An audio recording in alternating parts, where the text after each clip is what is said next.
प्रमोद जैन भाई तो कह रहे हैं कि अब की बार तो बीजेपी खत्म है। प्रमोद भाई कह सकता है, उसकी जुबान है, वो तो जुबान से कुछ भी कर सकता है, मुंह से तो कोई भी बात कर सकते हैं। मैं तो रात दिन इनके साथ चलता हूँ, ये मेरे को जान ले जा रहे हैं ना, यही प्रचार कर रहे हैं, यही मेरे भगवान है, सब कुछ यही है मेरे। तो सरकार बदलने के बाद जब कांग्रेस की सरकार रही 5 साल में जो बीजेपी गवर्नमेंट ने रोड बनाया ना, उनके खड्डे में नहीं घुस भाई, वो गलती से खड्डे पड़ी जाते हैं ना, तो 5 साल लड़ाई झगड़े में निकाल दिए। मतलब मुख्यमंत्री उप मुख्यमंत्री के झगड़े चलते रहे, वो कभी तो होटलों में ले जाए, कभी कहाँ ले जाए, तो सारा पैसा होटलों में खर्च कर दिया उन्होंने एमएलए के ऊपर। कांग्रेस में टिकट करोड़ों रुपए में बिकता है और भाजपा एक राष्ट्रवादी पार्टी है। पूर्व मुख्यमंत्री महोदया और वर्तमान मुख्यमंत्री एक ही रथ पे सवार थे, उसके बीच में मैं दोनों के बीच में था। किसने कह दिया भारतीय जनता पार्टी में गुट है? कोई गुट नहीं है, बिल्कुल भारतीय जनता पार्टी ईमानदारी से काम करिए, कहीं गुट नाम की कोई चीज नहीं है। ये लोकतंत्र है और यहाँ सबको चुनाव लड़ने का अधिकार है। नरेश जी चुनाव लड़ रहे हैं, उनकी इच्छा से लड़ रहे हैं, चुनाव लड़ने में कोई दिक्कत थोड़ी है। हार जीत ये जनता तय करेगी किसको सिंहासन में बिठाना है। प्रमोद जैन भाई जी पे जो है भ्रष्टाचार के आरोप लगे थे सर, तो उसके बाद 2 साल भाजपा की कार्यकर्ता डबल इंजन की, तो अब तक कार्रवाई क्यों नहीं की गई उन पे? मुकदमा चल रहा है कोर्ट में, हाई कोर्ट में, सुप्रीम कोर्ट में, और इसमें भारतीय जनता पार्टी सजा थोड़ी देगी, इसमें तो कोर्ट सजा देगा या कोर्ट में बरी करेगा, ये तो कोर्ट का मामला है। अंता में उपचुनाव का माहौल है, सरगर्मियां तेज है, तो जनसंपर्क के लिए निकले मोरपाल सुमन भाजपा प्रत्याशी मेरे साथ मौजूद है। आइए इनसे बातचीत करते हैं। सर, अंता में किस तरह से माहौल क्या देखने को मिल रहा है? मैडम आप देख रही होगी ना मेरे साथ जनसंपर्क जो मैं कर रहा हूँ, क्या कैसे नजर आ रहा है ना। पर प्रमोद जैन भाई तो कह रहे हैं कि अब की बार तो बीजेपी खत्म है। प्रमोद भाई कह सकता है, उसकी जुबान है, वो तो जुबान से कुछ भी कर सकता है, मुंह से तो कोई भी बात कर सकते हैं, लेकिन इन जनता से पूछिए जो जन से लाभ उमड़ रहा है। मैं तो एक गरीब का बेटा हूँ और देख लो आप, ये पैसे से लाई हुई भीड़ थोड़ी है, ये तो स्वतः ही सुबह से खाना नहीं खाया है लोगों ने, चल रहे हैं मेरे साथ रात दिन। मैं ना कांग्रेस कार्यालय गई थी, तो वहाँ पे नेता कह रहे थे कि अब की बार तो भाजपा ने पूरा काफिला ही उतार दिया, इतने सारे विधायक मंत्री उतार दिए, तो ऐसा क्या डर है क्या कोई? मैम मेरे को किसी भी विधायक का जानकारी नहीं है, मेरे को तो ये मेरे देवतुल्य जनता है ना, इसकी जानकारी है। मैं इनके बीच में हूँ, मैं ना तो कार्यालय जा रहा हूँ, मैं तो रात दिन इनके साथ चलता हूँ, ये मेरे को जान ले जा रहे हैं ना, यही प्रचार कर रहे हैं, यही मेरे भगवान है, सब कुछ यही है मेरे। तो इनके ऊपर चलता हूँ मैं तो। रही बात सरकार तो है ही, तो आएंगे प्रचार करने, तो आएंगे सही, उसमें क्या बात है, सब में आते, कांग्रेस में आ रहे हो तो और बीजेपी में आएंगे, अधिकार है तो प्रचार करने का। तो लेकिन मेरे तो ये ना देवतुल्य जनता देख रही हो ना आप, काफिला देख रही हो, यही सब कुछ है मेरे लिए। मैं ना जनता में घूम रही थी, मैंने 2-3 गांव घूमे, तो सबकी कुछ समस्याएं, जैसे किसानों को मुआवजा न मिलने की, बहुत धरातल पर बहुत समस्याएं हैं। तो मुझे उन्होंने बोला था कि कोई भी नेता मिले तो उनसे जरूर पूछो कि क्या वो समस्याएं पूरी करेंगे। पूरी करेंगे मैम, अभी कल भी मुख्यमंत्री जी आए थे, उनके पास हमने बात रख दी है और उसकी बहुत जल्दी कुछ न कुछ कार्रवाई होगी और जल्दी उनका फैसला करेंगे, उनको दिलाएंगे। भाजपा किन मुद्दों पर चुनाव लड़ रही है अब की बार अंता में? आज से 7 साल पहले हमारी पूर्व मुख्यमंत्री महोदया वसुंधरा राजे की सरकार थी और उस टाइम ऐतिहासिक करोड़ों रुपए के काम हुए थे यहाँ पे।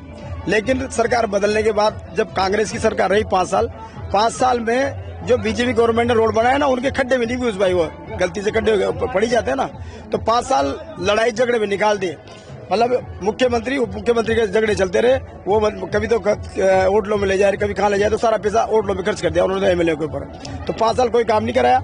अब वो जो काम नहीं करा पाए ना, तो रोड टूट गए थे और इस साल बारिश ज्यादा हुई तो पानी वानी की जो सप्लाई थी वो लाइनें टूट गई, तो इनका सबसे पहले फर्स्ट प्रायोरिटी में लूंगा मैं।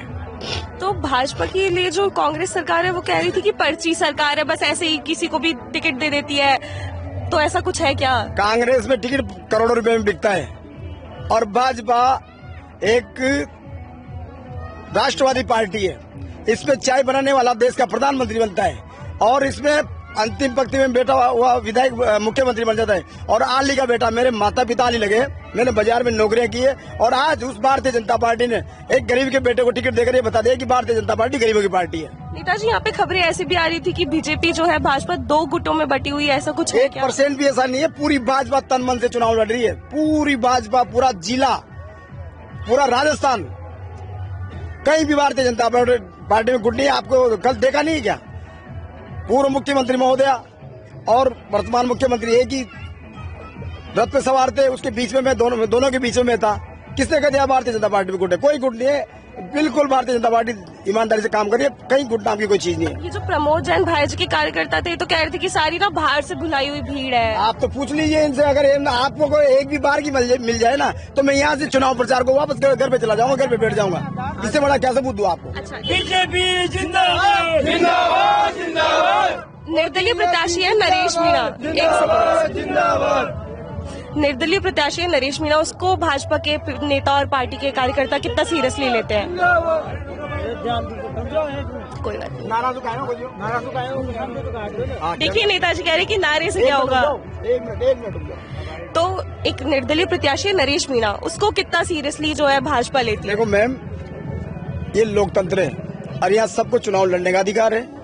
नरेश जी चुनाव लड़ रहे हैं, उनकी इच्छा से लड़ रहे हैं, चुनाव लड़ने में कोई दिक्कत थोड़ी है। हार जीत ये जनता तय करेगी, किसको सिंहासन में बिठाना है, किसके सर ताज रखना है, ये जनता का फैसला, ये जनता करेगी। फाइनल।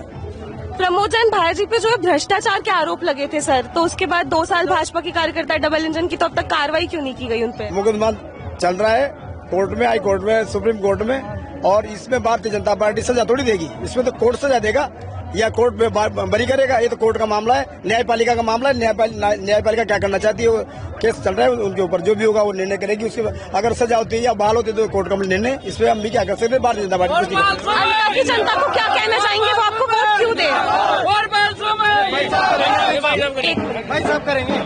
अंता की जनता के लिए कोई संदेश कि आपको वोट क्यों देना चाहिए भाजपा को?